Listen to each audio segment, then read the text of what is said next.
For a patient initially treated with a chemoimmunotherapy regimen, so rituximab plus chemotherapy, the PRIMA trial is one that addresses the issue of maintenance versus no maintenance after chemoimmunotherapy. And that trial showed a benefit in terms of progression-free survival for those patients who receive rituximab maintenance. And so where progression-free survival is considered a benefit, so a longer and more durable response, then rituximab maintenance is an appropriate choice. Alternatively, some clinicians think that the additional therapy that happens after induction therapy is an additional hardship to patients. And since there is no overall survival benefit that's been demonstrated from additional maintenance therapy, they would favor not giving maintenance to a patient like this.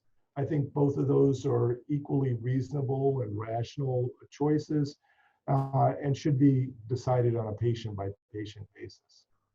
When obinutuzumab is given as the frontline regimen, in the case of obinutuzumab plus CHOP or obinutuzumab plus bendamustine, the best trial data that address that are compare obinutuzumab plus chemotherapy versus rituximab chemotherapy. In both of those situations, maintenance therapy was given.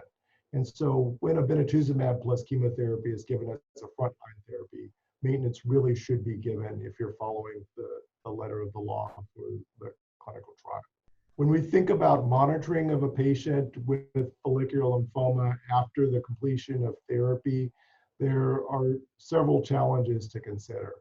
This is a disease that we expect to relapse over time. For the vast majority of patients with follicular lymphoma, they are not cured with any of the standard approaches that we typically give for management of patients. However, there have been attempts to monitor patients with serial T scans, serial imaging, and those particular approaches have not shown to be of additional benefit to patients. Patients at the end of therapy should get a completion of therapy scan to determine that they're in remission, and when in remission, should undergo serial follow-up. I typically follow patients every 3 months for the first 2 years after their completion of therapy, then every 6 months for the next 2 years after that, and then once a year after that, unless symptoms arise, in which cases I'll see patients back sooner to discuss their symptoms and see them in for a physical exam and additional evaluation as necessary. That additional evaluation may involve a CT scan or a PET CT scan to determine if there has been relapse of the disease.